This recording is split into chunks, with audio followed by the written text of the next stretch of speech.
right, check 1 2 1 2. All right, we good. All right. So I know we didn't really talk about what we were gonna talk about, but I think it's just because I feel like we can just we good off the dome. Good off the dome. Yeah, good that's off the dome. I think we can just kind of go with it.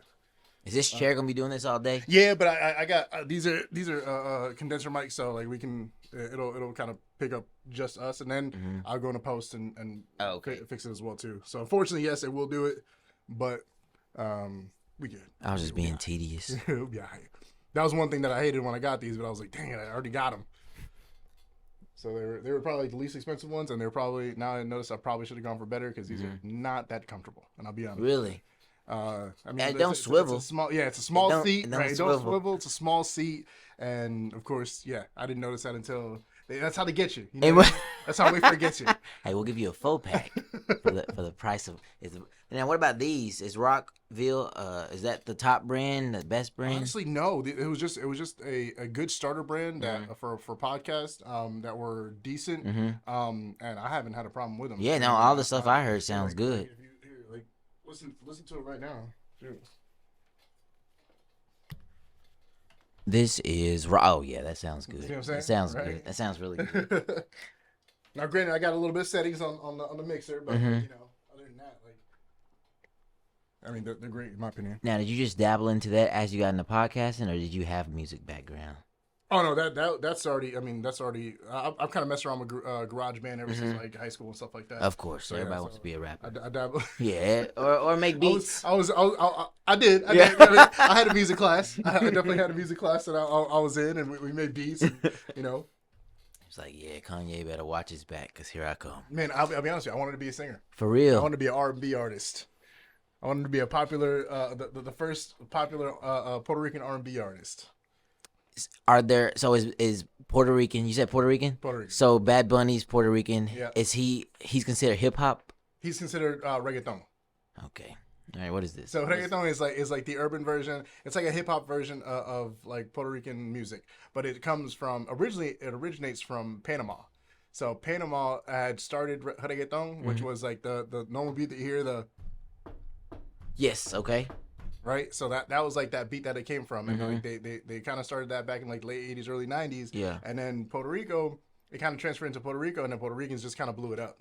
So we kind of took it and we ran with it. That's clever. That's clever. And I mean, it's kind of like we end up stealing a lot of stuff. I'll be honest. It's like salsa. Salsa is known for being Puerto Rican. It's not from Puerto Rico. It's from Mexico? No, it started off in Cuba. Okay. Started off in Cuba and then kind of like migrated into Puerto Rico because it's so close. And then Puerto Rico took it and just kind of blew it up as well too. I was in AIT and we could do this is right when, and I don't know how y'all do it in the Air Force, but probably like in 2015 and 2017 ish, there was a weird time where at Jacksonville or Fort Jackson where they didn't let you go off base to actually do anything over the weekend. But when I was off base, I went to a Hispanic club, and there was one, we had a Hispanic soldier in our stuff, and she was showing me one with hips. Who is that does all the stuff with the hips? Is that any relation towards a particular... With the hips? I mean, like... Yeah, it was like... Is it all just hips? Like, I felt like I didn't go I felt like I was in this circle the whole time, just spinning. So that's probably merengue. Okay. So merengue is from Dominican Republic. Okay. Yep. So you got merengue from Dominican Republic. You got originating salsa from Cuba and originating reggaeton from Panama. Are we saying salsa as I would see them? So you think you can dance like the actual? I got the fancy shoes on and I'm doing the full spin. So salsa is a specific beat. So it's they're based off of beats. They're based off the tempo. Okay. It's based off the tempo on them. So like, cause you have like merengue. Right, so merengue is the one y'all stole, yeah. Right, that's not the one we stole. But salsa, I caught that. I had to register that one. Salsa, it's got a different tempo, and then they all have different dances as well too. And then you got like bachata, which is another big one that's from Dominican Republic. And bachata is one that is another just different tempo and a different dance altogether. Do y'all originate anything like the Puerto Rico originate anything that's? I'm saying this because I'm genuinely curious. Yeah. Anything that's like, oh yeah, we did that, whatever. Good food. Okay. So none of the day. Good food. We'll I bring mean, y'all in. shoot, I can't like. I wish I could even say that Bacardi was a Puerto Rican thing, but it's not. Are we saying Cardi B? Oh, the Bacardi, the alcohol. alcohol, but it's not. The corporation is headed out of Puerto Rico, but it's actually not originated from Puerto Rico either. That's also originated from Cuba. I'm gonna be honest. So I believe we did that tour when we went to San Juan. San Juan, yep. And I don't ever remember them saying, "Yeah, we didn't start this, y'all." So they didn't start it off like that. But now it's come to the point where like all the good sugar cane is mainly from Puerto Rico. You know, obviously without all the hurricanes and stuff like that. But now that's kind of where it's at right now. Where like a lot of the sugar cane that goes into the rum, because it's made from sugar cane. Okay. A lot of the sugar cane that goes into the rum is in Puerto Rico now. The more you know. Yeah, buddy. That's I know clever. some useless information. Yeah, I know a lot of man. useless information. I feel like it's good for like a trivia night. Like, Right? you do trivia, like weird trivia. I would absolutely, Yeah. I would absolutely kill some trivia, dude. I absolutely love it. That's the way to go. All right, let's get this going here. All right, so I'm gonna just roll with it, man. We're Okay. just gonna go ahead and just make sure this is so you can see your face a little bit. Okay. Bring it out a little bit. Right there. Bit. There you go. All right. You got your stuff on silent? I got Yeah. Watch. Hey, this light went off. Oh, damn it! That freaking battery's already out on that one. Why don't you do the cord? Yeah, I don't have a cord long enough. That's the only thing. My cords are like a foot and a half long. It's USB-C. Do I have USB-C? Oh, to hit an outlet. Yeah, to hit Yep, out. yep, Yeah. Gotcha. It's all good though. I think we'll be all right. I can make Let's say it. I'll do it in post. I'll do it in Fix post. it in post. I'll Basically, fix it in I'll do post. Right. All right, big homie. Let me take a puff of this. Oh yeah. See, I thought we was rolling already. I'm glad I got the kinks out. Yes, sir. I'm glad when somebody else comes in the studio and they vape as well too. Cause Yeah, you don't feel bad. I don't feel bad. Yeah. Or ask for Damn, permission. Do me a favor, bro. Yep. Hit that fan. Oh, Sorry. okay. Yeah, my bad. No, it's fine. I'll do I that. got all these cords. I mean, you just been sitting here for a while. You know what I mean? Might as well. I didn't want you to feel like you was, left out. For sure. You gotta give me always doing something. Make me production, feel like I can you're do always doing something. Production. Appreciate you keeping me involved. Of course, man. Absolutely. That's what I'm here for. All right. So I know we're recording. All right. So here we go. Ready? Mm-hmm. Hopefully they keep it down out there, but they never do. I got to do the blinds as well too, because if not, people will walk by and Just peek in. peek in. Do you get nervous off of that when people watch you it's not that record? it makes me nervous, but it catches me off guard and it takes me Distract off you my flow. in. Yeah, it takes me off my flow, and then I'm just like, I forgot what I was talking about. So that's why I added the shades.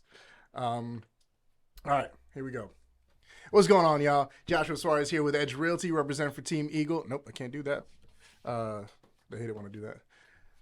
What's going on, y'all? Joshua Suarez here with Edge Realty for another episode of Edge Realty Podcast. And today, I'm excited. I'm always excited, but today I'm really excited. There we go. Because this is kind of like the realm that I live in, right? So we wanted to go into an awesome podcast, and I want to introduce you to my good friend, Thomas Brown from Avery and Bryant Real Estate Media, plus others. But today we want to go with the Real Estate Media for the podcast, too. Welcome to the show, Man, brother. appreciate you having me here, dude. The intro, he did the intro about 7 times, believe it or not, but that was good. Twice. That was good. Twice. That was good. That was good. I feel like I got to bring the energy. Well, all right, man. Well, dude, I really want to appreciate you for being here again, because this is something that excites both of us. You know what I mean? This is our realm right here, along with the camera, the social media, all the things, all the things, all the the studio, things. de la casa. You know what I mean? And including real estate. You know what I mean? So, tell me a little about yourself, because this man, not only does he have a real estate media company, but he also has a small business for small business real estate. I'm sorry, social media management for small businesses. That's right. Too. And you're still in the Army. I am. And you're a family man. I am. Keep going. I am. I was gonna say, what type of time? I mean, I'm pretty sure you have more, but what type of time do you have? I'm gonna be honest with you, Yeshua. We was talking about this last night, my wife and I. She was like, "So you're spread pretty thin." And so I hired a business coach, and he was like, "Yep, you need to start delegating. You're in the military. Yeah. Why have you already done this?" Yeah. And I was like, "Yeah, you're right." So I'm still learning stuff. I know how I want it to look, but it's one of those things like, this is my baby. But Yeah. then starting to give pieces out. But yeah, I'm very, very limited on time, and so I've slowly been finding help to help bring back some of that time. So. That's good, man. That's good. I mean, it frees you up, one, for family, and also too maybe even for other ventures outside of that Exactly. as well too. So Exactly. that's always a good thing. It's always about growth. Always Exactly. About growth. 2024, the year of growth. And getting back to the creative stuff, because I mean we'll probably touch on that, but I like having fun versus the corporate sitting at the desk type stuff. So finding ways that I can incorporate that into what agents want to do is what I really love. Absolutely, man. Absolutely. That's what I'm talking about. So how did this whole empire start? Dude, believe it or not, and I can just about give you the days. So in 2017, this is when we, the United States, we were going to be going to war with North Korea. So all that stuff was going on. And I was a recruiter at the time in Northwest Arkansas. And believe it or not, we were so bored because, first of all, folks weren't coming in because people will see what's on the news. They'll equate that to what our particular organization does. And so we just didn't have anything to do that particular day. So we're watching the news, and it was CNN. I'm not a political guy or anything, but I had a random thought. What if, I asked, what does CNN stands for? And I think we threw some words around, and I was like, what if there was like a B in N? And the idea was something that's a little bit more comical that still hits those topics that are happening. Yeah. And so a couple of my buddies, we threw some ideas around. So that turned into some comedy sketches, and I'm slowly kind of incorporating some of those characters and stuff that I'm doing. So I had a news guy with the wig. I would change the voice, and I started doing that. It was really fun. I had a great time doing it, but I ended up getting in trouble. Oh. Yeah, dude. I got in a lot of trouble. With who? So my commander at the time saw some of those posts, and he was like, that's not bringing a great look on the military. Now, here's the thing. Because obviously you've been in the military. What civilians see that we do, I would say a good 80% of the time, it isn't as stressful or as wild as they think what happens. Mm-hmm. So a lot of people think when you join the military, you're going straight to war. A lot of the time, you're chilling, you're fixing stuff, and you're basically training. So I was hitting the points and not saying anything negatively, but I was saying it from a funny perspective. And so what ended up happening was they basically said I had to stop it. And I was furious. I went into regulations. I don't even read. I barely passed public school, but I went and found regulations and saying, no, I can do this because this is personal, blah, blah, blah. On your own time? On my own time. Exactly. Especially I'm not bringing a bad name to myself or who I'm around. And so kept that fight going back and forth. So that was 2017, 18. I'm still doing that stuff, having fun. And so I shifted it a little bit. Instead of making it more military-esque, I made it more civilian. So now it had zero ties to military. Still was able to do the wig and stuff. And so I kind of shifted what I was doing. But weirdly enough, my circle of influencers saw us doing video. I say us, me and a couple friends were just doing videos. And she asked, hey, Thomas, I saw you doing these videos. I was wondering if you could do this type of video for me. She was a real estate agent, and she showed me something from like an HGTV clip. And I said, of course I can. I couldn't. Didn't have a gimbal. I didn't have any of the fancy things you need. But that's how most of us do it, right? Hey, yeah. you got to fake it till you make it, right? Exactly. So I was like, what's the difference between me shooting a house versus shooting another video? It can't be that difficult. But I didn't tell her that. So I went on YouTube about 4 hours the night before, just crammed stuff, what people like to see.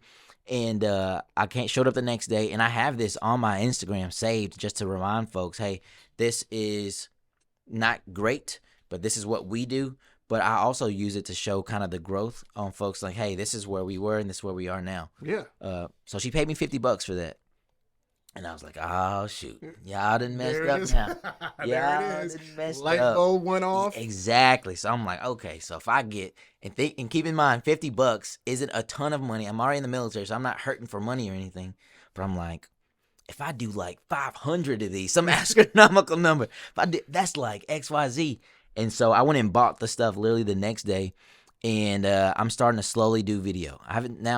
I know now as agents, photos needs to be 95% of what you need regardless. Video and all the other sexy stuff is just another additional resource you're using to highlight what you all do. But I was like, I'm not doing no photos. I ain't getting in that space. That's not me. Usual. That's not me. I'm not a photographer. I'm a videographer. Or at the time I was saying I'm a cinematographer. By the way, context. He's calling me Ushua. That's what we do. We did a video about messing up each other's names, and so he calls me Ushua. I call him Tomas. So just for context, for reference. For reference.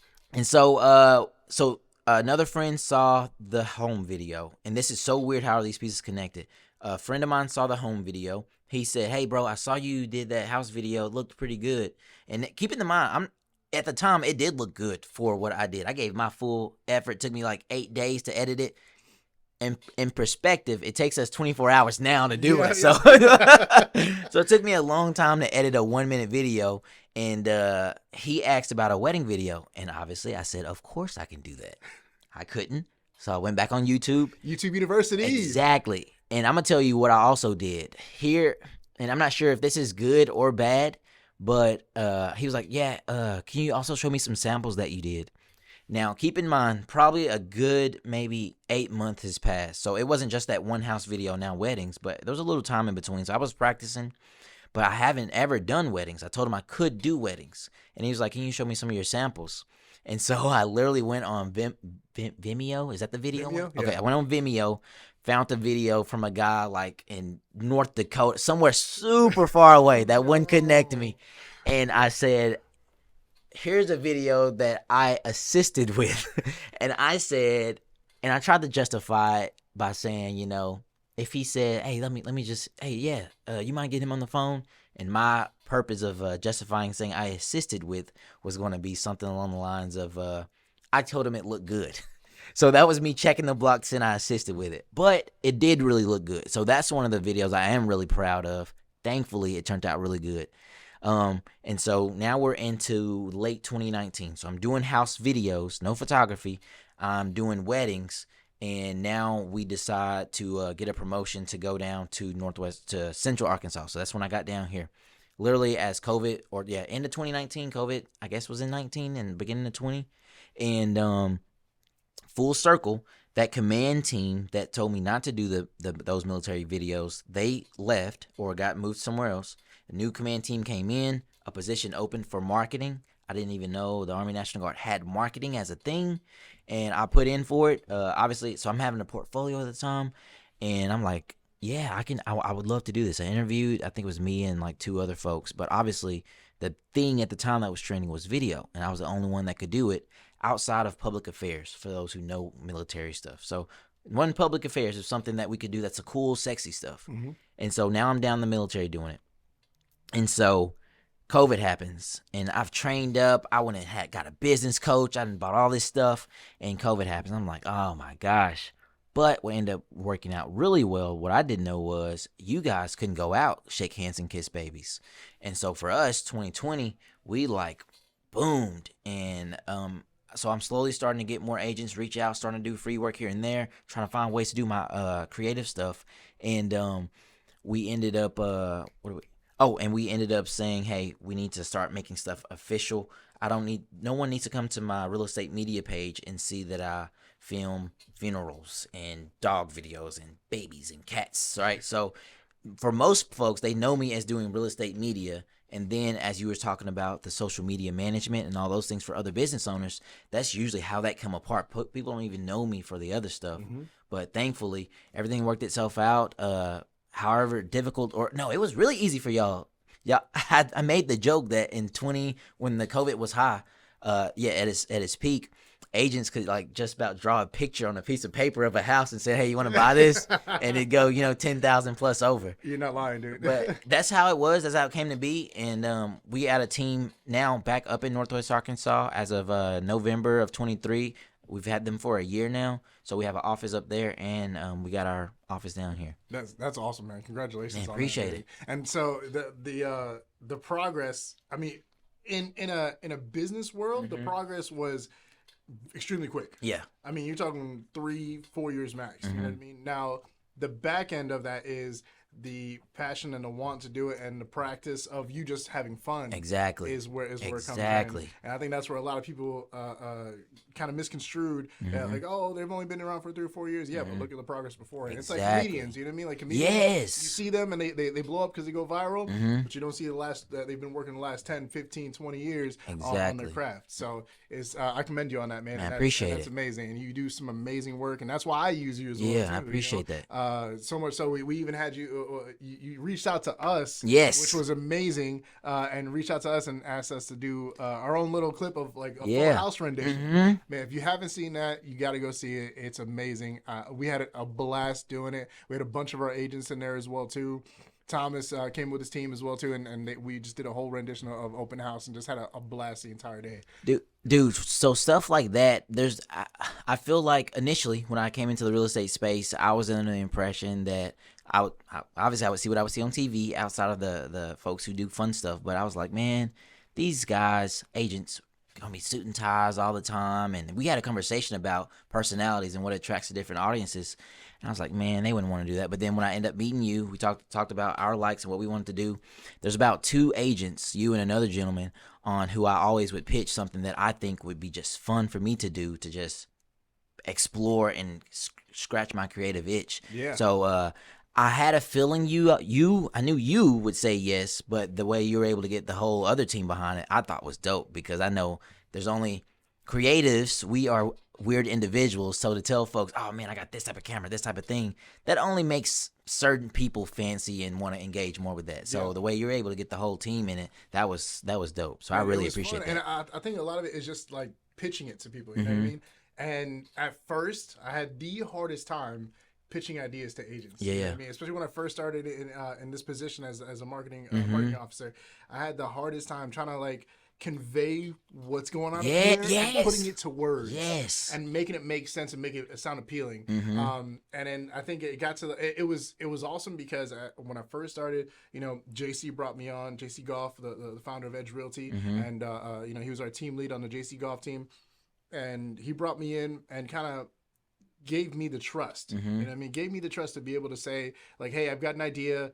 I don't know how to put it into words, but just trust me. Yeah. And so with him doing that, I think I got the trust of everybody else, so that when I did the video and while we're shooting even, they're kind of like, I don't get this. This doesn't make sense. Exactly. I'm like, just do it like this. I promise it'll make sense afterwards. And then once you, because you know, in your head, you've got the it's perfect. You know what I mean? Exactly. And then when you put it into post-production and then you edit it all up and you clip it together and you put all the sound and everything that you want to put together, and you piece it together all together to where it's you know, a visual timeline now, and you show it to people, like, oh, now I get it. Exactly. And I had the hardest time doing that at first, but I think now people have gotten to the point where they're like, all right, you know, he knows what he's doing. He, you know, he's not going to put us in a position that's going to make us look stupid. Right. And so let's just go with it, trust him, and then just go with it. And I think that's a big thing,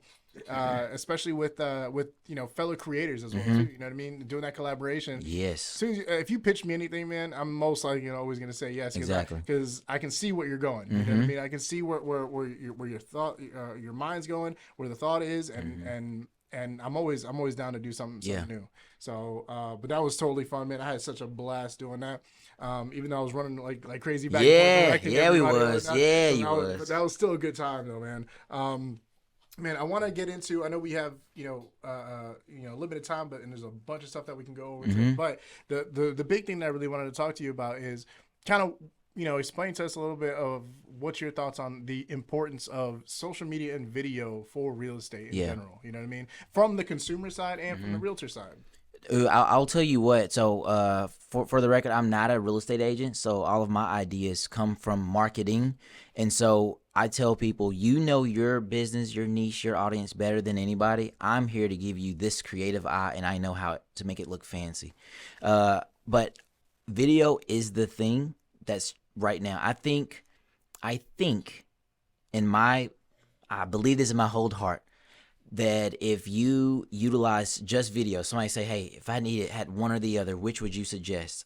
like if you could only do one, I'm going to say video. And this may change in a year, it may change in 2 years, but the way video is just it conveys, where you able to put sound and all the other elements that sound so weird, and you may not think about it until we break it down, and you're like, hey, so you hear that tree in that particular clip, you hear how he's walking in that, like all these small elements, I think is just what's amazing. But most agents, believe it or not, I would have to not convince. That's not the right word. No, I would say convince. I would rather educate agents on the benefits of it. And I feel like I try to do pretty good on our profile about, hey, this is the benefits of doing this. Do it in creative way. Show what this could do. But sometimes it seems like an additional expense, which it is. Video is not a cheap service.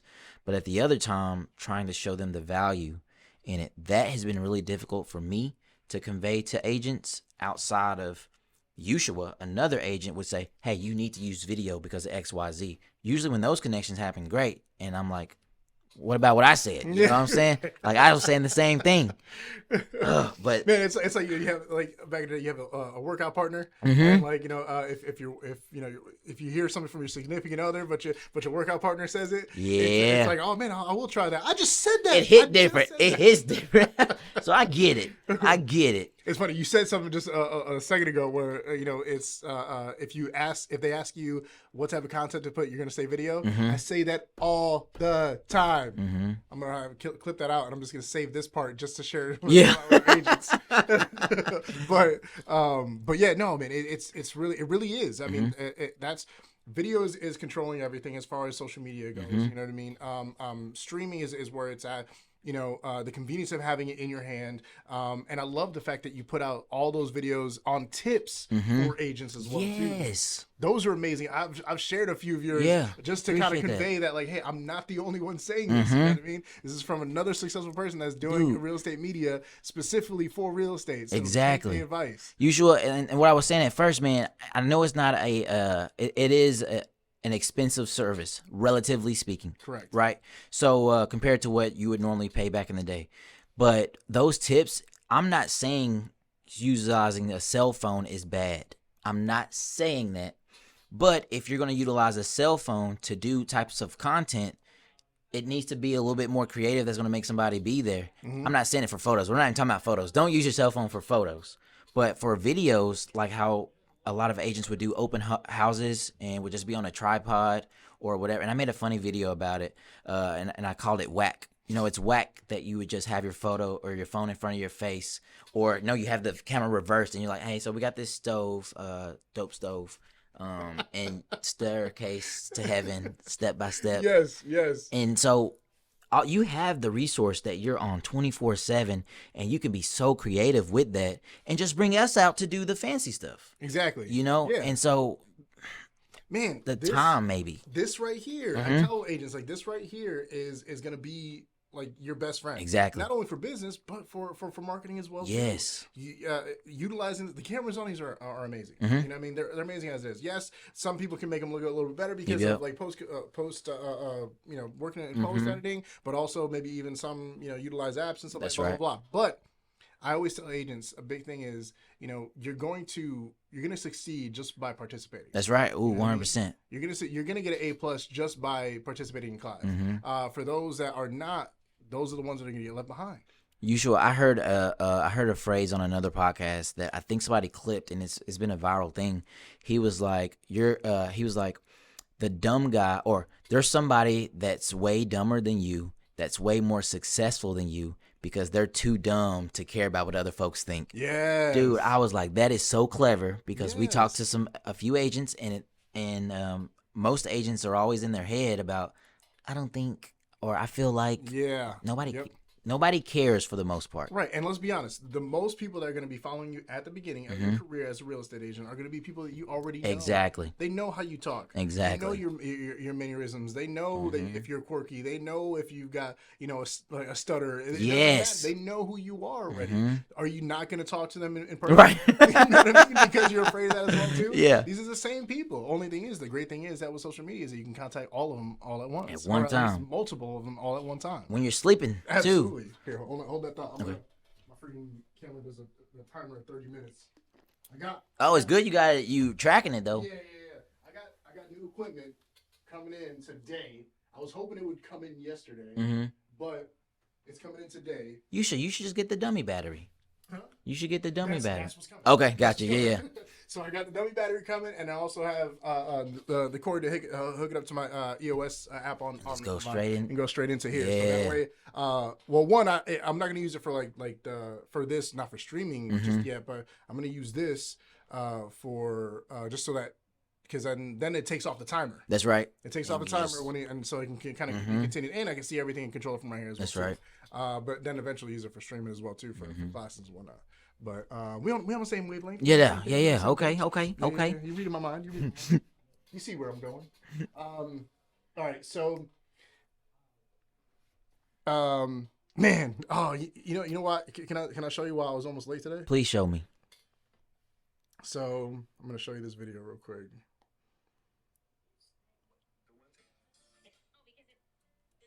Oh, hang on. That's not it.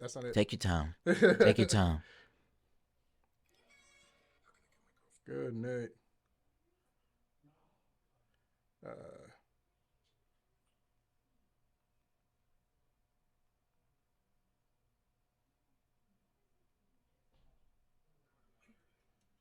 Nope, that's not it. Where's that? Here it goes.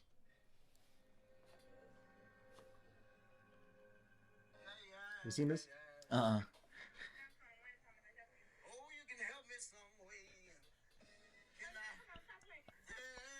Can I have a biggie bag and change the fries to baconator fries? Can I have a Sprite with that order and some sweet and sour sauce and some barbecue sauce? Yeah.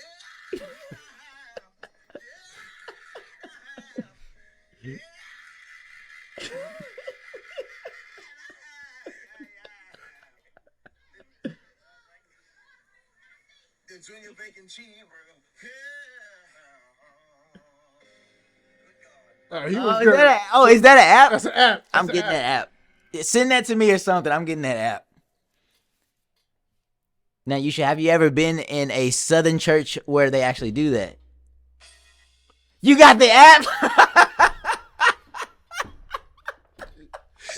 Yeah, bro. I don't care what it costs. I want that app. I wanted to have this, and I wanted to do it.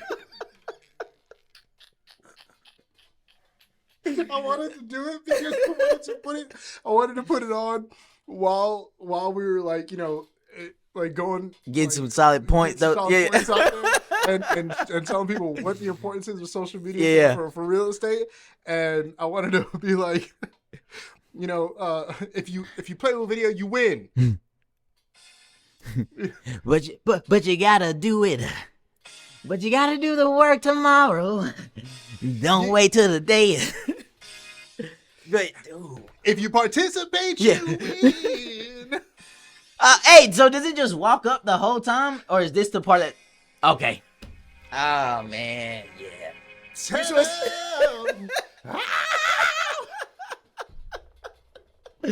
Oh man, I wanted to do that. So, and yes, to answer your question, yes, I have gone to a Southern Baptist, black church before. Gotcha. And I was actually even part of the choir. I don't believe it. I don't, I know you. I don't believe that part. Nobody ever believes me. I don't believe that part. Me on that part. But that was and I never got to be like that person that did like the ad libs. I was always in the back. You know what I mean? Wait, was it a robed church? Was it that old school? Y'all had the big no. robes? Okay. We just it was actually in a basement. Okay. So I mean it was a very early stage. You know what I mean? It was what we call the toe stumping. Where you hit one of them. Yes. You can't hear it, but my foot. You hear nothing but you hear nothing but the foot. It's on concrete. You know what I mean? Yeah. So, but that was I mean, man, I swear like that. Was that showing? Was that video showing the app? Was it No, advertising it the wasn't. app? I had to. That's why I was late. I was researching. I was to like, find I gotta find I this. gotta find this out. I gotta find this out. I had to go. Drum choir Southern. I had to go through 200 comments just to find out Oh what it man, was. you're a God's gift to the world. And then it's got the whole the entire. Oh, I don't even know what that is. Oh man, all of that is in the app. All that is in the app. All that's in the app. Is it? You gotta pay for it? No, it's free. They have a paid version, but I got the free version. That's all you need. That's all you need. That's all you need. And you can even set what key you want it to be in as well too. But that I don't get key, but I don't understand keys. You know what I'm saying? I'm not a music guy, okay? Man, I wanted to have that in there so bad. Like I wanted to be like, Just be able to like tell him, Thomas. But you gotta do the work. You gotta do the work. Like, what? Oh, it's offering time. Oh, It's offering time. Let's pass that plate around. Sorry. All right. That was worth it. Everything that you did, that was worth it. So I don't think it was wasted time. That was every bit of worth it. That's making the cut, by the way. Oh my gosh, I'm about to show Casey this. water. I'm I'm not gonna sweating. tell Casey where the app's at. I'm gonna call off another phone. Casey, check this out. Oh, dude, that's funny. Oh my god, I wanted to show it to you so bad, man. Like I was like, oh, this is perfect for today. I was like, thank you, God. Thank you, Lord. You know what I mean? I was like, For the app you brought me today. For the app you brought me today. Thank you. You know what I mean? So I was like, this. It was a sign. It was a sign. It a sign. It was was meant to be. I was meant to present that to you and give you that. And now you can take it and do what you will. I won't give it to anybody. I'm gonna be honest. That is one of the secrets I will keep to myself until someone else has something to give me. You gonna go against God? You gonna go against God on that one? Just as Steve Jobs didn't give away all his codes. I mean, I'm just trying to Steve Jobs. Shoot. Oh man. Oh my god, I teared up on that one. I was That was good. That was worth every bit of what that was worth to me and to you. So I love that. I love that. But no, I'm not giving that to anybody. Yeah, you're not to anybody. I'm not Yeah, giving it to I don't blame you. I don't blame You you. know. I don't blame you. Man, all right. So tell me some stuff like that you've seen on social media and in our circles, you know what I mean, or in our vicinity, that really has kind of stood out to you as far as like maybe from when you first started to now. I still don't see a ton of agents doing video, believe it or not. It's usually the same agents that are doing videos. And to give you perspective, we work all the way. We're all the way in Cabot because of Ushua and his crew. But I would say it's from Cabot all the way to Whitehall. And then you kind of got whatever that radius is up to Conway and down Lone Oak a little bit. Lone Oak is the going towards Memphis, where Marion. Is that Lone Oak? So it's like Past Lone Oak? past Lona going into like South 40. Yes. South of Okay. 160, yeah. Yes. So to give you an idea, that's our radius. And then Northwest Arkansas is way different. So I just want to put that in perspective. So when we first started, obviously doing video was very arbitrary to do, just for the fact when we can have a conversation, the minute you put the camera there, there's something mentally that happens that Turn into Ricky Bobby. exactly. I don't know what to do with my hands. Something happens in the brain, and I get it. I'm not saying I had it as bad as most people, but I get there's something that mentally happens when the record button is playing to put people on camera. But here in Central Arkansas, Arkansas as a whole, we're still behind when it comes to innovation. And in the past, nobody has done video a lot. More people are doing video now because they see you either going to stay on the trend or get left behind. Now, a lot of agents see that, they understand that, but they still don't do it. So Where's my button? look, Where's my button? but they still don't do it. So we are, so we'll throw out sporadic, what do you even call them? Promotions, opportunities to give an agent that may have a pretty cool listing or they have a cool personality to say, hey, I think this would be great if you did this. And we would just reach out to them in the DMs. And believe it or not, Ushua, it pains me so. And I'm not going to put any more on Front Street Boulevard. Just tell me but later. absolutely will. But we would reach out to some agents and say, hey, we would love to do this for free or do it at a discounted price because we know you would see the benefit in it. And at the end of the day, no matter what you do, in the height of COVID, let's say you didn't do any marketing at all. Now that the market is slowed down, and I, as a marketer, say slowed down, If it's actually slowed down, then cool. But I like, you know, it's slowed down, and those agents that were just killing it because real estate was sexy at the time don't have anything to help them out. There was no ground roots, or I would say ground up. There was none of that they had to do.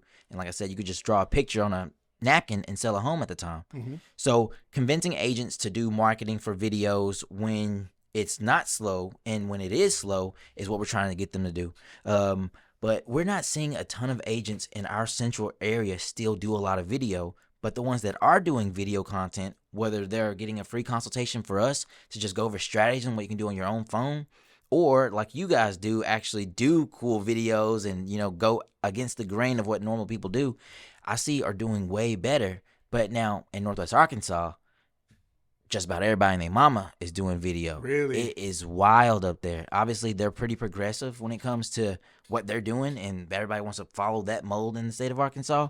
But that's the night and day difference. And then the biggest thing is an agent seeing, so whoever was here before we were, there was a common idea, a common thing that was, and it's fine because you have to start somewhere. But there was what's the word I'm looking for when you start something? Baseline. A baseline. There was a baseline of what was expected, dealing with cost and all the things, the services and things, right? So when we came in to shake it up a little bit, it was very arbitrary. It was very expensive. It was very different of what we were doing. But now more agents are starting to see it. We're able to go in and actually just talk to agents, give free game, saying, hey, this is how you do this on this. And a lot of the older agents get it because I read a study that the older generation, and I'm going to probably butcher this, but like 55 plus, so to speak, are not moving anymore. They may downsize or they may be in their last home, but they don't want to move anymore. And so as that audience starts to not want to buy homes, now you're having to attract folks like you and I. And where are we? TikTok. We're on TikToks. We're on the Instagrams. And so to get them to merge over has been really difficult. But some individuals get it, but collectively, not a lot of agents are doing it. Yeah. So and that's kind of the weird thing for me as well too, especially kind of what we're talking about, where the phone's going to be your best friend, but it's a free avenue for most, as far as like doing it yourself. Yes, right. It's a free avenue, and again, it kind of goes back to play off of what we were talking about, where if you're participating, you're gonna succeed. At the very least, you're going to do better Absolutely, than yes. those that are not doing it. Anything, exactly. Now let's talk about a little bit more on like the consumer side. So on our clientele, as far as the buyers and sellers, what do you feel as though it benefits them when it comes to like the social media that we provide or that we have as agents? Do you know what's so dope? So with me, when we moved down from Northwest Arkansas to Central Arkansas, my agent personally, she had this conglomerate of stuff. She could have told me she sells seashells by the seashore, and I thought she walked on water because of all the marketing that she did. Yeah. So when agents, so I'm gonna just use my example. So when she presented to me and showed me, hey, yeah, so this is the type of marketing that we're gonna do, and what was crazy is she says, hey, but we're going to do this regardless. Your house that you sell, Thomas, in 5 years, 10 years, may not need all of this. And she didn't know I did real estate media. But she was like, you may not need all of this, but I just want to make sure every avenue, every touch point is going to be touched. She was like, people don't read the newspaper no more, Thomas, so I may be wasting money. She said that verbatim. I may be wasting money, but we're going to put it everywhere. And so as a consumer, when she told me all the marketing that she did and showed me stuff during that, I guess y'all call it listing presentation. Yeah, listing presentation. I was like, oh man, I think she was the only person I even talked to because of how she presented all that stuff. I tell people, man, if you have some sort of portfolio, when it comes not only on paper, but if you have like some sort of digital form of to show them what they're marketing. Because I mean, let's be honest, like 80, I wouldn't say 80, but like 65 to 70% of our job when it comes to listing is going to be marketing. Yes. That is because we have to represent our brand. We have to represent our company. We have to show what it is that we promise. Yep. We have to show who we are. We have to be relatable. You know what I mean? We want people to know us, like us, and trust us. That's right. You know, so like to be able to convey that. And you can't do that all in, a 45-minute to an hour listing presentation. You know, we have to have some sort of evidence. That's right. Behind us to That's be able social to do that. proof. And just to have that social proof and have that backing on there to show that we are what we say we are. I'm that guy. Yes. I'm him. Yes. I'm him. Yes, Exactly. I'm him. Exactly. So, man, it's so like, all right, so let's You Usual. know, I want to probably ruffle a feather when I ask you this question ooh, real okay, quick. okay, So, when it comes to agents, I'm gonna give two examples. I'm gonna put you in example A. okay. Agent A, Ushua here and his team are helping this circle of influencers, these individuals, do all the dope stuff that they can do to list their home. I want you to look at the distance. We're not far apart. Example B, or the agent B over here, does not do that. Example B's sellers say, I saw Ushua them do that stuff for their homes. Why don't y'all do that for mine? Why couldn't you say, what's the solution for that? So let me just say that. What is the solution for that when it comes to Ushua did this? They see that, so they reached out to you. You're on social media. You're active. Ushua, hey, my agent ain't doing that, man. I would love for you to do that. He came in with his cell phone. I mean, and to tell you the truth, I've had that happen. I've had it happen. Man, Once, just this last October. God. And then, I mean, so what's your question as far as like what's the solution? So what do y'all do in that instance? I mean, that's inevitably what's going to happen. Folks would go on social media anyway. They see this agent is doing all these things to list this home, but they didn't get all of this. Yeah. So in that type of instance, I do the same way every time. All right. Just to note that real estate, especially in Central Arkansas, in our market, is a very small world. Everybody, for the most part, has interacted, has come across, has seen everybody within the industry in some way, shape, or form. Gotcha. And so, what we don't want to do is burn bridges. So, what I always do personally, and I think everybody should do this, is I tell that seller, whoever it is, I'll say, hey, Mr. and Mrs. Seller, I really appreciate that you reached out to me. That's amazing. It makes me happy that what we're doing is working, and that's great. I will say this though, if you do want to work with us, that's great. But I know that a lot of times people are afraid to have this conversation with their agent. That's right. Okay. With their agent that they have currently. Gotcha. So do me a favor. Either give them another chance or tell them your frustrations or your, what's going on in your heart and in your mind, and let them know what exactly you're feeling to see if maybe they can do better. For one, give them an opportunity. And if it's still not something that they're willing to do, then come on over and talk to me. It seems like it's more of an ethics thing. I like the way you. It has to be, you know what I mean? Because like I would want somebody else to do that for me. For sure. Know what I mean, so like I always tell my clients, if I do something wrong, if you want to cut ties with me, by all means, just give me an opportunity to fix it. Oh, 100%. Just give me an opportunity to fix it. That's all I ask. We're in the service, baby. Absolutely, you know what I mean. So for me to take that away from somebody else, I wouldn't be able to sleep at night. You know what I mean? That's I would fair. feel bad about that. Yeah. So I want somebody else to have that opportunity for somebody to be honest with them and say, hey, I'm not happy with what you're doing. I need you to, either pick it up. I need more. I need better. Yeah. I need more quality. I need more communication. I need more understanding. Something that will make this transaction better for me. At the end of the day, just like you said, we're in a service-based business. And we want to be able to, we're here to make that client feel more comfortable, less stress.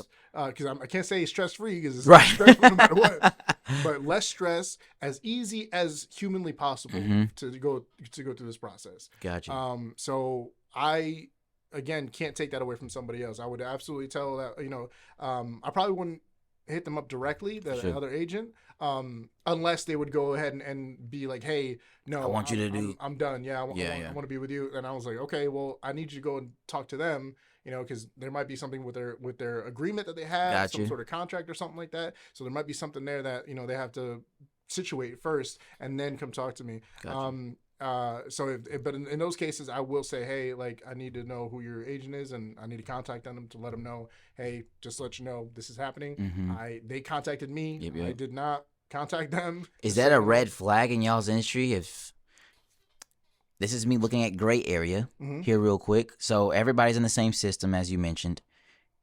Is there, so you could see that Ushua is representing Thomas Oh, okay. So So Or- not so much the seller. okay, So that usually isn't really shared as much. Gotcha. I mean, we have options to do that, but for the most part, it's not really shared. Okay. But if that agent B were to see the agent A, Yeah. we're listing that house, they would obviously know who Okay. that seller is, that type of thing. And that's what I don't want.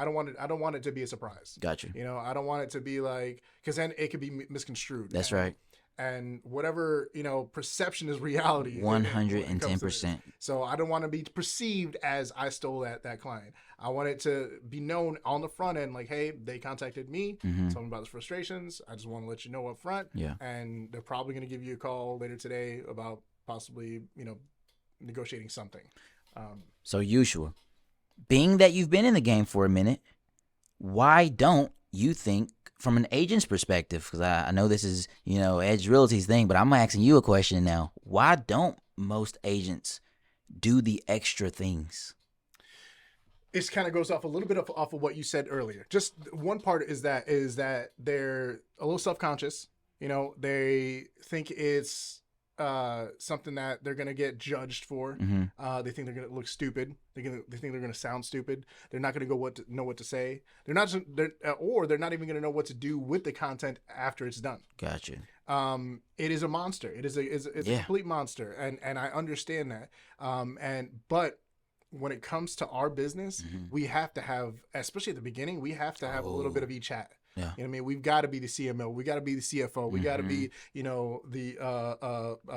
the quality assurance. We have to be the manager. We have to be the production guy. So all of that. This ain't like selling Sunset. Right, exactly. Yeah. Yeah. This is you're a one person show at the beginning, especially.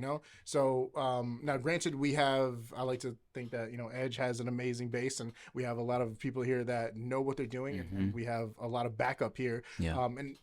But to be frank, like, not everybody has that. You know Right. what I mean? But I think a big thing, a reason why they don't do it is they're afraid to learn something new. Gotcha. They're afraid to go ahead and be like, all right, I'm going to suck at this at first, but it'll get better. You gotta have some pretty big self-awareness to want to say, I'm about to suck, but I'm gonna do it anyway. Well, I mean, you like, I feel like I tell our agents that, Yeah. I tell them that. I'm like, hey, like, It's gonna be awful. and I show them what my first video was. Yeah. You know what I mean? And Ooh, just for okay. reference, Yeah, you know what yeah. I mean? Because I want them to know, like, hey, you're gonna suck, right? But then in a month from now, you're not gonna suck as much. Yeah. Suck a little. You're sucking a little less. Yeah. And then a year from then, you're probably gonna be okay. Yeah. And then 2 years from now, you're gonna be Killing it. pretty good. You know what I mean? And then 3 years from now, then you're gonna be freaking killing it. You know what I mean? So, like, it's gonna take time, but the only way to get to there is to start here. Yeah. You know what I mean? And so I think people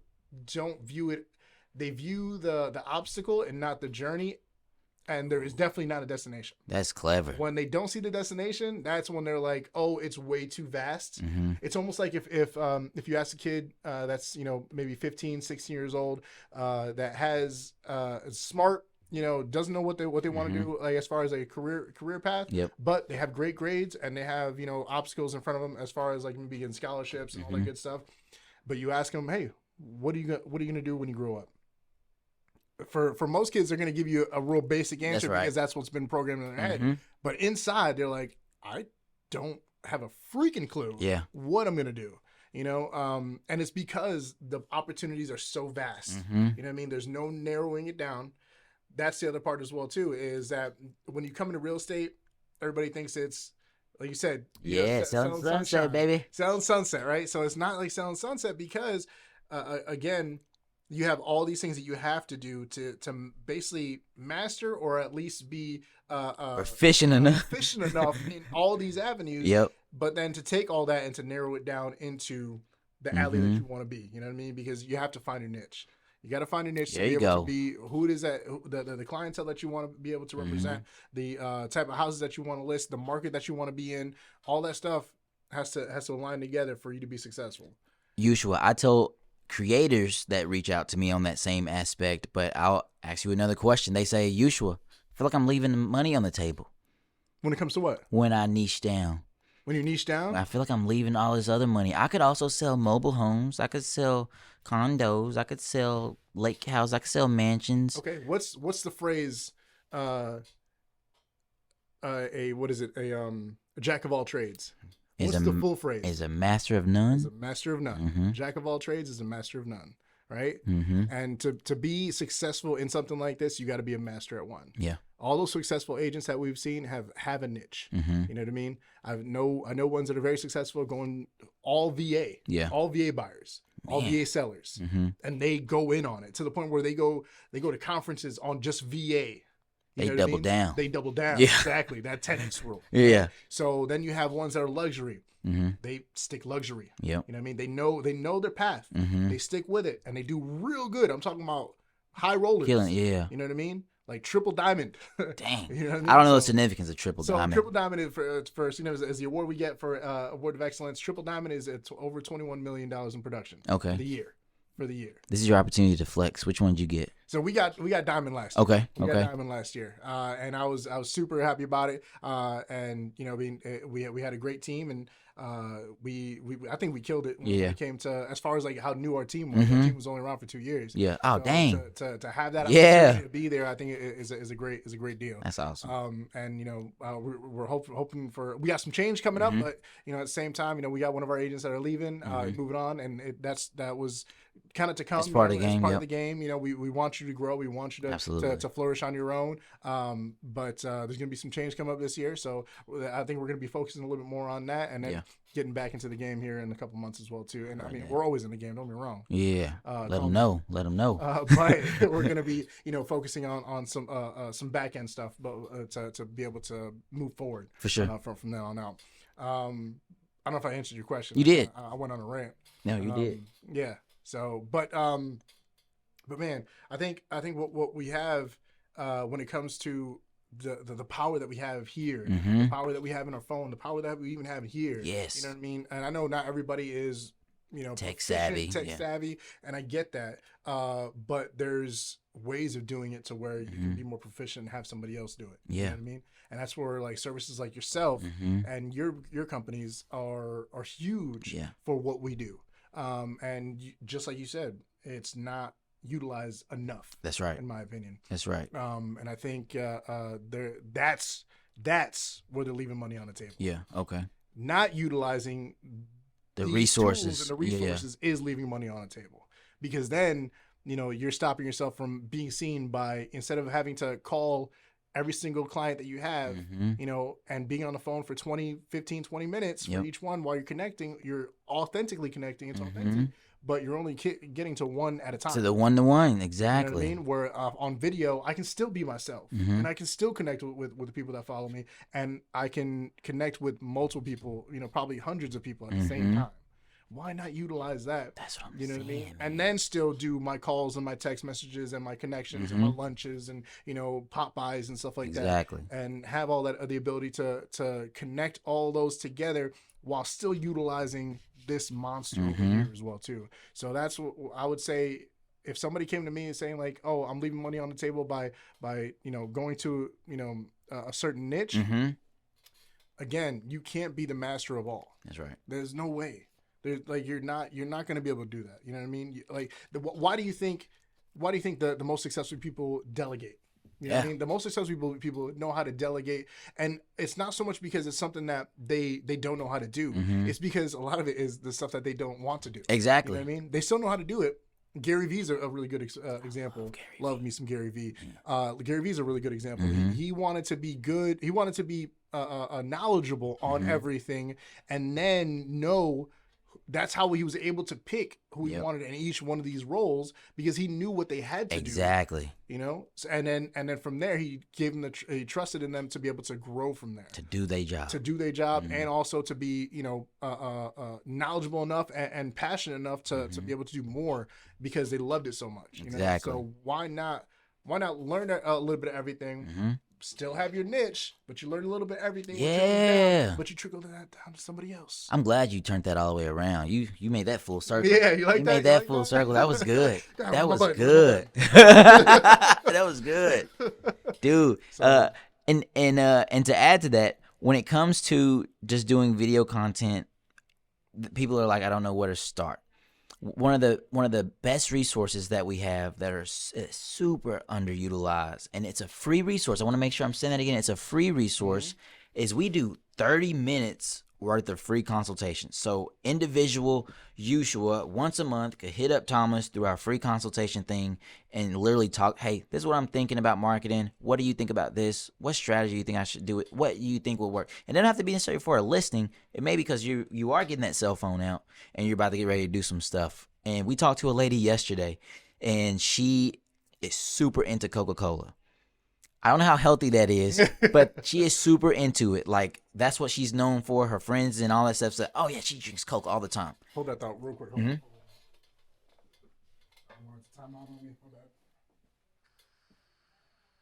Oh, it did. You think I need to back it up? No. We're Okay. good. I still got the audio. Oh, yeah, that's right. That's right. It's all good. All right.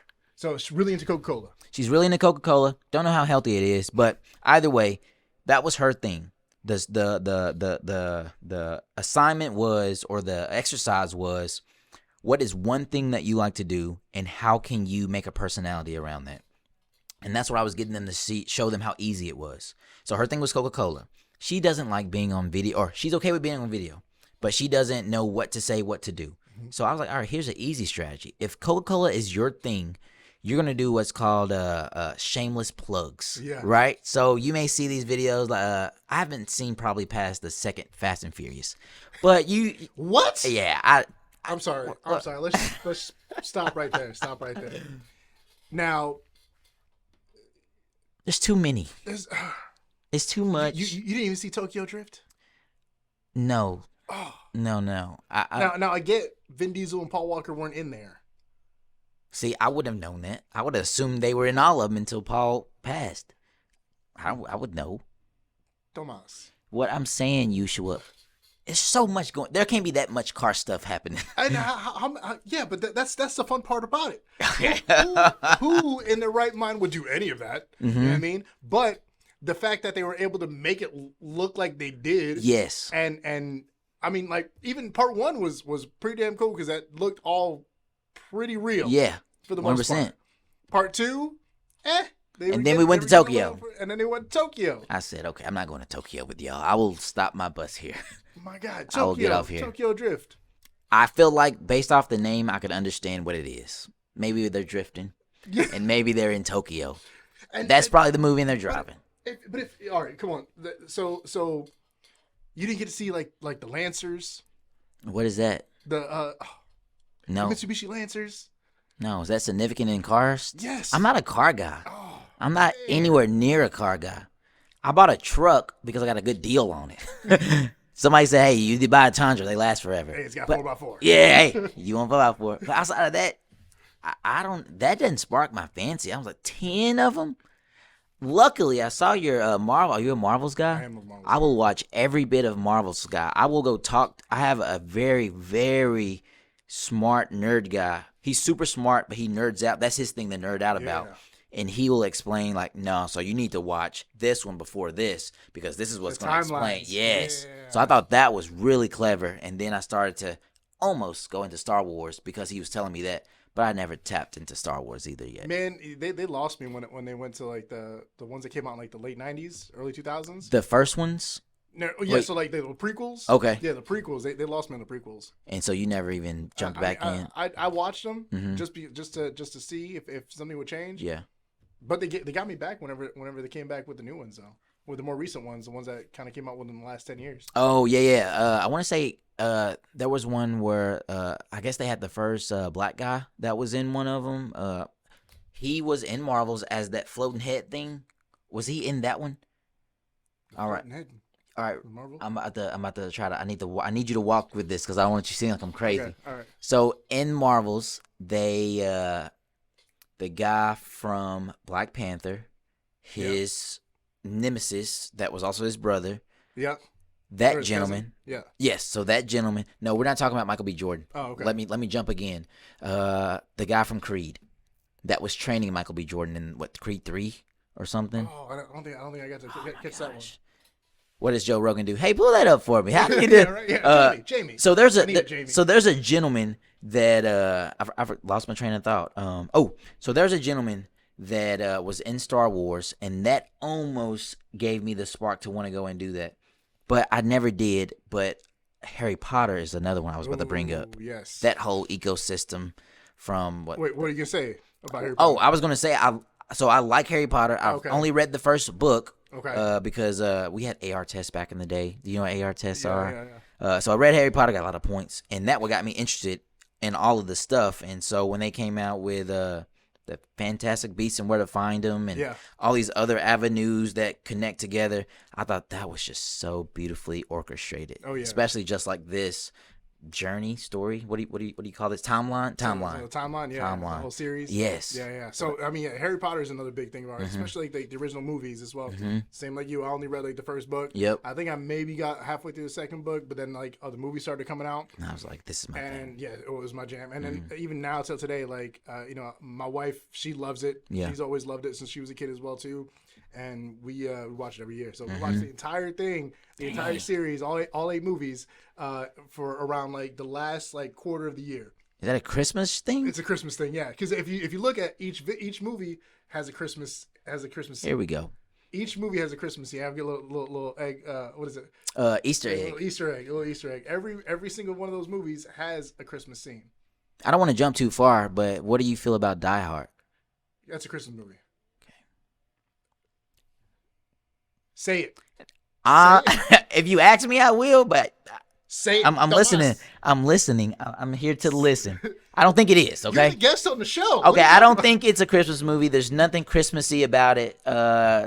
It didn't do the Christmas thing for me. It didn't make me want to go to New York and find the lost kid. It didn't do any of the things that bring Christmas to me. Ho ho ho. Yeah, they do that in Friday After Next or next Friday too. Does that make that one a Christmas movie? That one was probably a Christmas Oh my movie. God. Thank God. Thank you, Lord. That one probably was a Christmas movie. Literally tied. Literally. But it's a little bit of a stretch, is all I'm saying. My man. But I digress. But it was during Christmas time.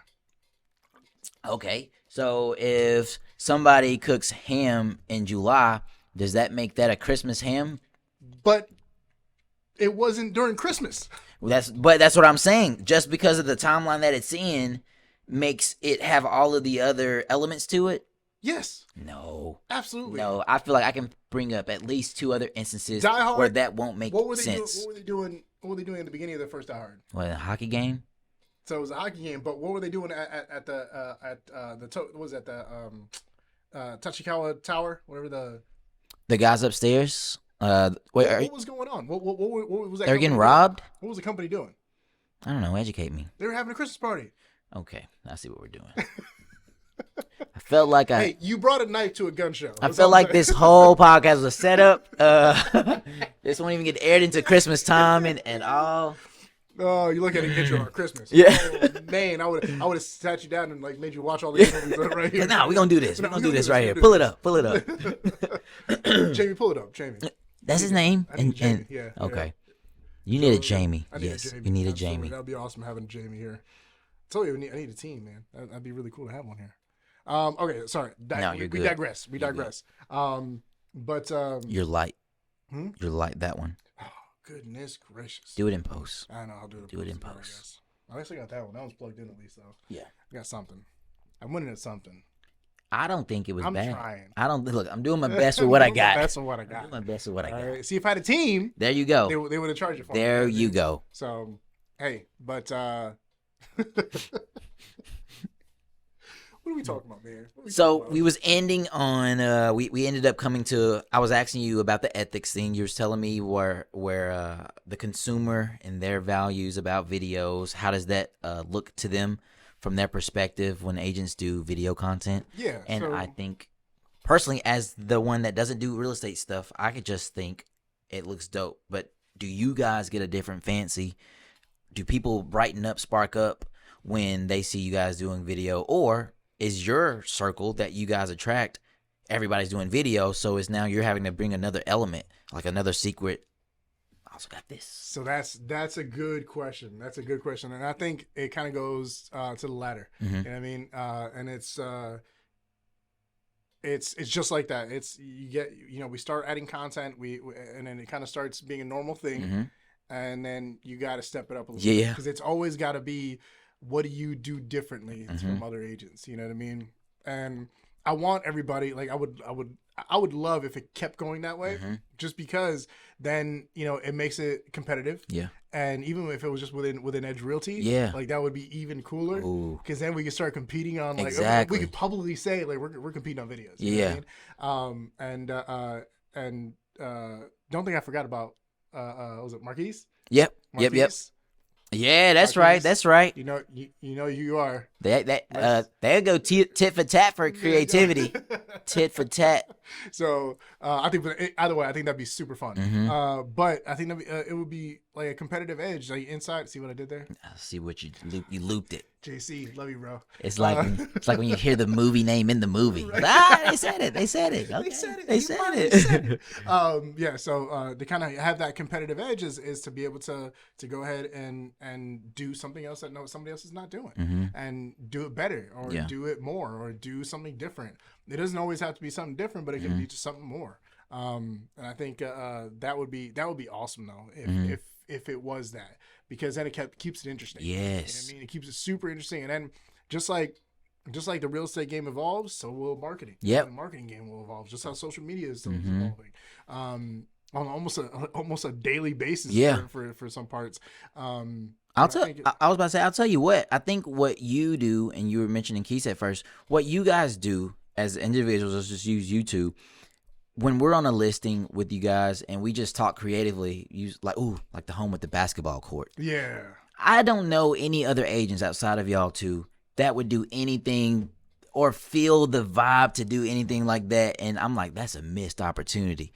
So is it because you're not afraid to go against the grain, or you like, let's see what happens and we'll test it out? Or are you purposefully, because I would suggest everything, like Marquise in a suit going in the water, like you doing like the basketball thing outside looking in. I'm like, man, they probably don't want you doing that. But we're going to test it. But what is your thought behind when you come up with these, what the norm would say, crazy ideas or going against the grain, what most agents do? So, I mean, it kind of goes back to how we started, right? So very similar to how you started. Mm-hmm. You know, I mean, you were having fun. Yeah. You were having fun. You were doing videos. I mean, that's how I started. I started off doing videos by having fun. I was in Japan at the time, so we were stationed in Japan. Flex. And a lot of time outside in Fusa, outside Yokota Air Force Base, holla. If you guys PCS over here, call me. Yeah. But yeah, so we were, I was in Fusa, and at the time, I was a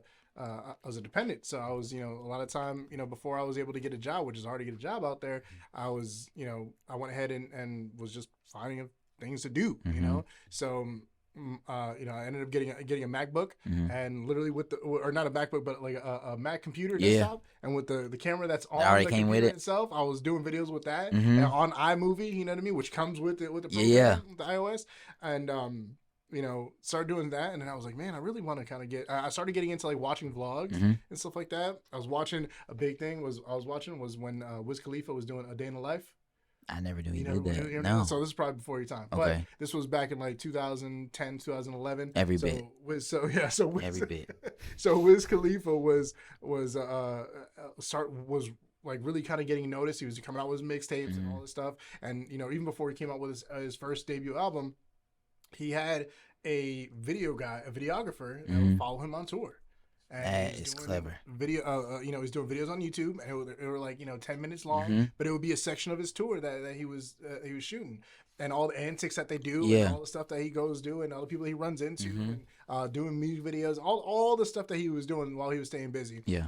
And it was cool to watch, and I got sucked into that, and I wanted to do more of that style, like more real, raw, like That's right. like real life. What's happening? What's happening? And I got the opportunity, so I ended up getting the camera, started, practicing. I started off with a Canon the Rebel The series. Rebel series, yeah, the T3i. Yeah. So I started off with the T3i, and ended up going with that, and just kind of with the lens, with the kit lens, and all that good stuff. But then I had iMovie on there, so I was working with that as well too, and just kind of having fun with it. You know what I mean? But to answer your question, like, well, I totally went off track there. But to About to answer full your- circle it. about Here full it come. circle Here it but come. to answer your question, it goes back from like having fun. You know what I mean? So to come up with these ideas, again, it's more of I've always been that creative type of mindset. I come from a theater background. Yep, I remember you talking about I that. come from a theater background.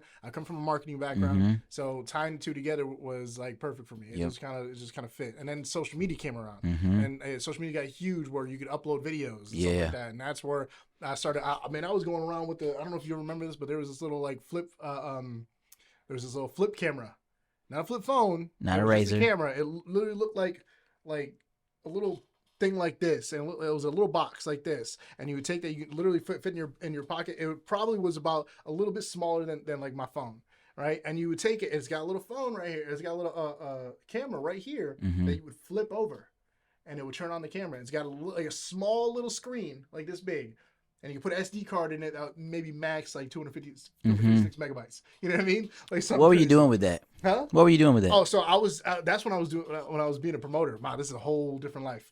But so I was a club promoter, and I was using that to promote for the clubs. Okay. And I was going to the clubs. We had we put parties together and stuff like that, and just kind of showing people having a good time, DJ going crazy, bottles going everywhere, blah blah blah. You know what I mean? But that was what I was doing back then. So that's where the love from the vlogging came led to that. Into that. You know what I mean? So. But again, it goes back into just having fun, and after that, I got lucky with the fact that JC, put that trust in me, and also he gave me the freedom to kind of do this stuff. Because I had ideas, I had stuff that I wanted to put together, but I never found anybody else to do it with. Yep.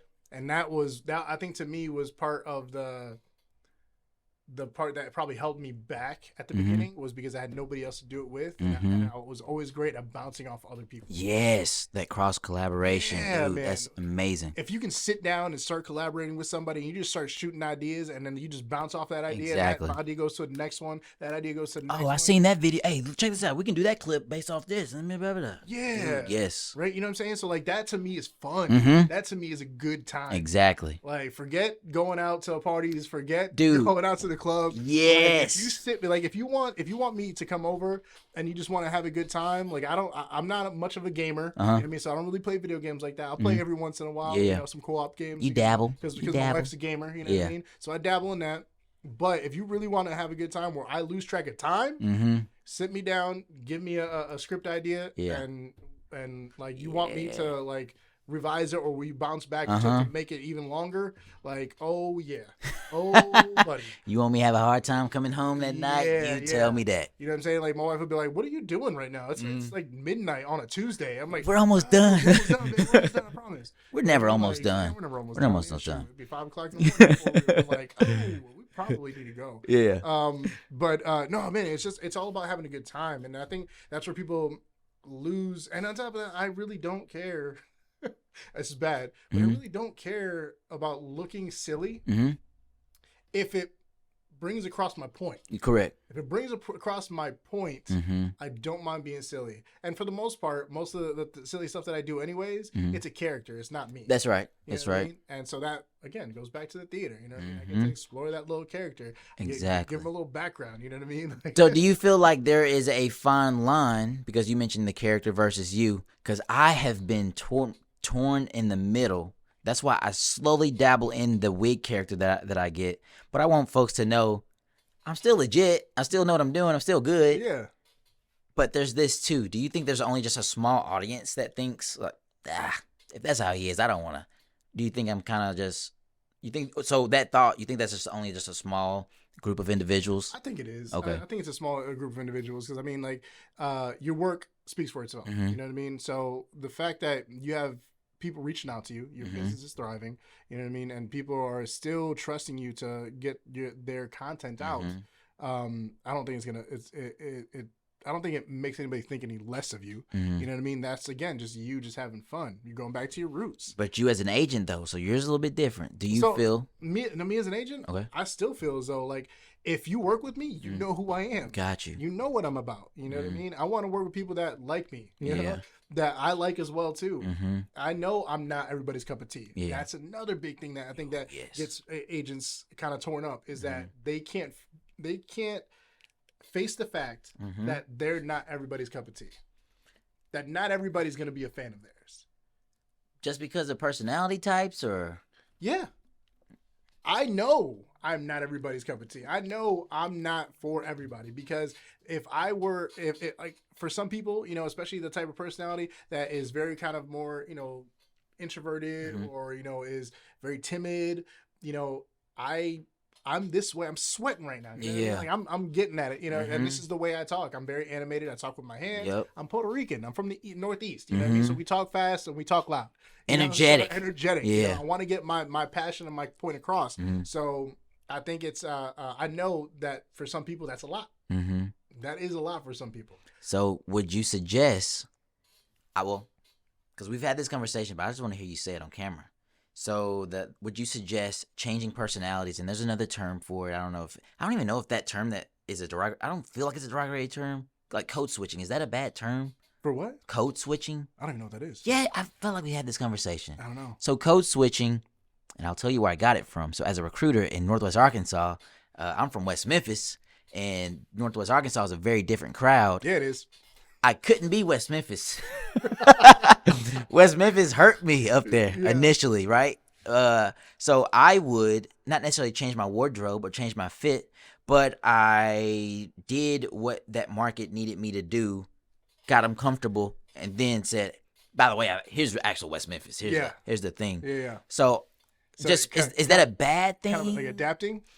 Adapting is I like that. I like that. I knew exactly where you're coming from. Okay. So I'll start off by saying this. So again, I'm from the Northeast, right? I'm Puerto Rican, and I've been, you know, people have confused me as other ethnicities at some point in time. I'm pretty sure you did it as well when we first met, but it's all right. But that's the type of relationship we have.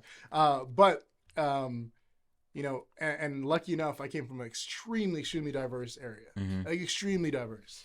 And you know, I think that gave me a little bit of a secret power, of an edge, yeah.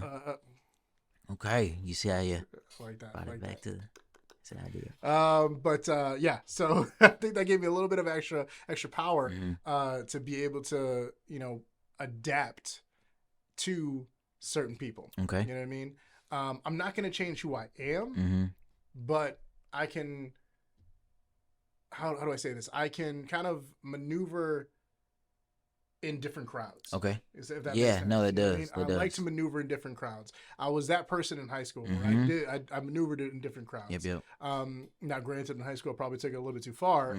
You know, in those different crowds, and it was obvious. Because and I'm glad you brought that up in high school, because theater creatives were a little different than folks that you would normally just hang out with regularly. Yeah. And not saying that I would hang out with. Well, say this. All right, so I'll tell you like this. I did theater, but I was also playing sports. See what I'm saying? I played a sport every season. You know what I mean? So like, I was still doing both. You know what I mean? So I was in those two worlds. Yep. I was in the world of the la la la, you know, theatrics and you know, exactly. just goofy, silly, quirky people that were comfortable in their own skin, and then where on the other side it was more tougher, rougher. That's right. You know, more jokester, more you know, you got to be a certain way That's to right. be around. So I had both worlds and then everything in between. Yeah. You know what I mean? So I think I'm grateful for that. But at the same time, I wish I would have gone back and kind of stayed true to myself. For sure. But I think it still helped me for where we're at today. You know Gotcha. what I mean? You know, like, how did you grow up? And because I feel like you came from like that same sort of like thing as well too, because you have that very creative side of you, that side that's very silly, very quirky, and then you have, you know, like the very straight-minded, very, you know, stern and kind of like, but you stay in a real good level area between that. I'll tell you, this is probably the first time I've ever told this story. So great question, by the way. So in fourth grade, I remember this very, very vividly. I'm from Earl, Arkansas. Initially, not many people know where Earl is. Well, y'all are closer to Earl, Jonesboro, that east side of Arkansas than other folks.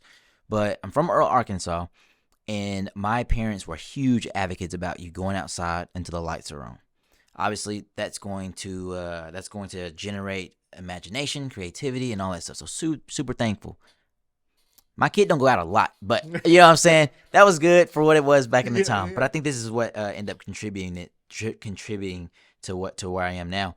So my brother was super into theater. Like he could dress nice, he would get all the ladies, and I was like, well, maybe I don't really like wearing button-up shirts, and I don't like having to have slacks and ironed every day. But I do like the ladies, so let me see what I need to do to connect two and two together.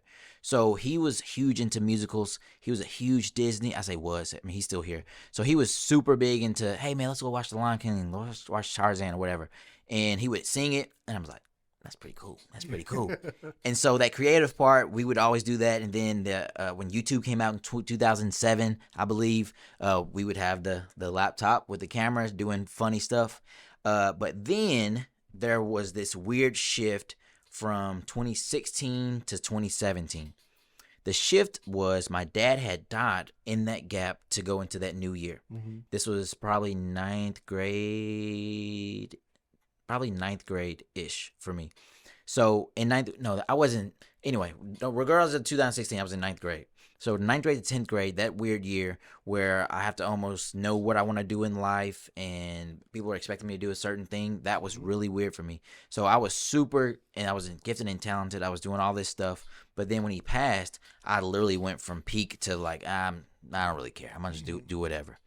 So, and then to back that up, he had got ran over by. Are you familiar with what a backhoe is? Yeah.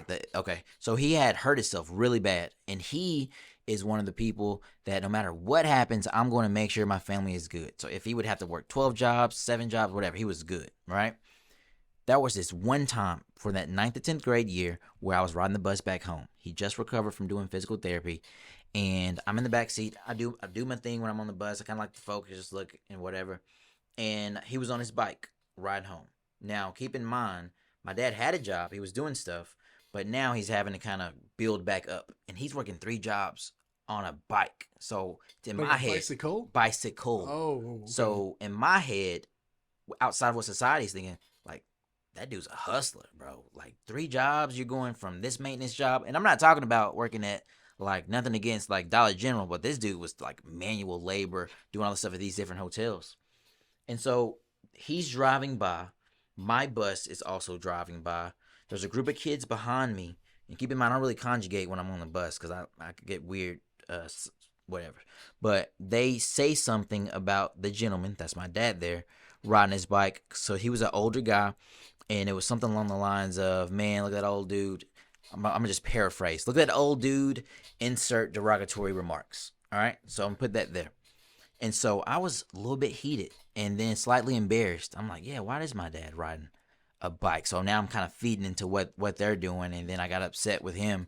Not necessarily outright, but I didn't understand at the time on how still that was a big deal it was.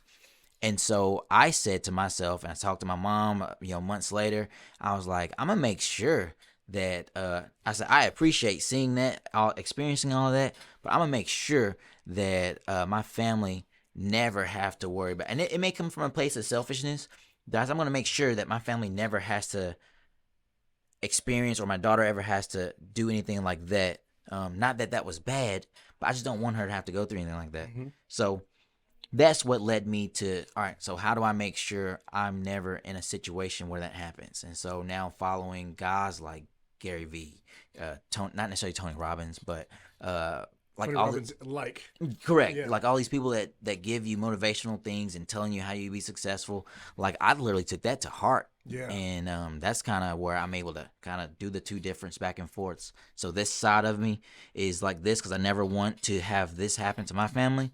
But then also my brother showing me all this stuff, and they kind of meet in the middle. Meet in the middle. Is that George Strait? That's what I'm talking about. Huh? Is that George Strait? Is that who sang that song? You're asking the wrong person, bro. Okay. I'll be honest with you. Hang on one second. I don't think I've ever told anybody that story. Thank you for sharing that. Mm-hmm. Shoot. That That's huge. That's huge, man. Because that's that catalyst. Mhm. You know what I mean? That's that catalyst that gets you to, you know, whatever it is. If it's a negative or positive experience, Mhm. that gets you to, you know, it's like a meteor. You know what I mean? Any other like small thing that hits it's gonna That's right. change its Course. direction, its Yep. course. You know, its trajectory. So and those are the things that are key important to remember and to pass on as well too, because I mean if it's negative or positive, Yep, you yep. know, because those are the parts that identify you and identify where you went after that, you know what I mean, in your mindset. So I love that, absolutely. So again, I could talk to you forever. Yeah. I know we can keep going, but I do want to say again, you know, what you're doing is amazing, because if y'all haven't seen his content, and I'm not talking about just like, I'm not talking about the like the listing videos, the photography. I'm talking about the content he puts out himself on camera and giving out advice. That's really good advice. It's not just like, oh, you should try this, you should try. No, it's legit advice that he is actually, you know, implemented and asked from multiple agents, all the agents that he's worked with, and you know, he's like basically cataloged all his answers, all the questions that he's gotten, all the questions he's asked, and all the research he's done by himself, or I mean not by himself, but with you and your team, and really have, you know, honed it down to be able to make content for agents, not for agents as in, you know, making stuff for them, but for agents directly for the audience of real estate agents. And I've shared a couple of those videos, even in like, we have a private group for Edge Realty on Facebook, and I've shared some of your stuff on there just to kind of get people's, to let them know, like, you know what I mean, like this is a good tip, or to use you to back me up as to what I've said in the past. See, Thomas said it. See, it's not just me. Thomas said it as well too. So, but man, you know, kind of like Hot Ones, you know, tell them where to find you. Tell them what you got going on. Yeah. So you can always find us on social media or websites everywhere at Avery and Bryant. For us specifically here in Central Arkansas, it's just .Little Rock, but you'll see us with all the interaction. You'll see myself on that particular page. Again, we do the free consultations. That's a great way to, because the biggest thing is, how much does it cost? That's such a broad question. More often, I kind of want to know. Packages. Yes, packages. Absolutely. So you may not be ready for a $1,200, $2,000 thing, but we have the 600s, we have the 125s, we have the 250s. So you can get in the game if you need to get in the game. Absolutely. You know, but those free consultations, I think, are what's really going to help the agent stand out, because you were talking about the personal brand. You know, you're the one that's making somebody want to buy from you. And so that's a great way to start if you don't even know anything about social media, and it's free. It's 30 minutes. It's more than enough time. Absolutely. And take advantage of those situations. Feel free to reach out to him as well too. And I mean, I know he'll answer people's questions also.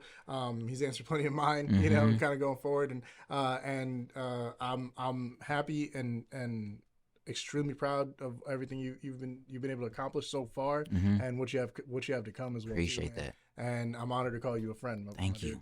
So, again, thank you so much for being here. Really appreciate you. You know you're gonna have to do this again. Yeah, I'd love to. Very soon. So, clear my schedule. Clear my schedule. We'll make it happen again. And I think this is probably one of the longest podcasts we've done so far. So, this is the type of stuff that I love. We can go off into tangents and then come. That's right right. back. You know what I mean? Those are the best. It's called the best full podcasts. circle. Full circle. Full circle. That's right. Absolutely. That's right. How do you normally close these out? How do you normally close these these it's out? usually kind of like tell them where to find you, tell them where you at, that type of thing, and then I'll go into like a little thing at the end. Okay. Are you gonna do your little thing at the end? Yeah. I gotta leave. If you don't mind. I gotta leave. No, I'm gonna peek through the door. I want to hear the No. I'm gonna do it right now. I'm gonna do it with you right Gotcha. here. But Yeah, so man, I appreciate you again, dude, and I can't wait till we do this again. Yeah, absolutely. And for other projects as well too. You know, we got to do some other stuff also. Absolutely. So again, you guys, if you guys find this useful, if you know somebody that can find this useful, go ahead and tag them in here. You know, share it with them, share it with whoever it is, share it with your realtor if you're a buyer or seller out there. Tell them to step up their game a little bit as well too, and reach out to Thomas with Avery and Bryant Real Estate Media, and if you're actually a small business owner as well too, it was a New Element, correct? New Elements, yep. That's right. Elements. That's right. So make sure to check them out on there as well too. You also have social media on there also. So for all the people that are around our local businesses, our small restaurants, our whatever it is that you have here in our local area, reach out to him as well too. He can help you out also as well. And there's even more content on that as well too. They have a whole bunch of different page and a whole website on that as well also. So man, thank you again so much. Yeah, no problem. From Thomas Brown, Yashua Suarez with Edge Realty. I really appreciate y'all, and I hope this really helps. And until next time, we'll see you again. Love you guys. Bye. That was good. Yep.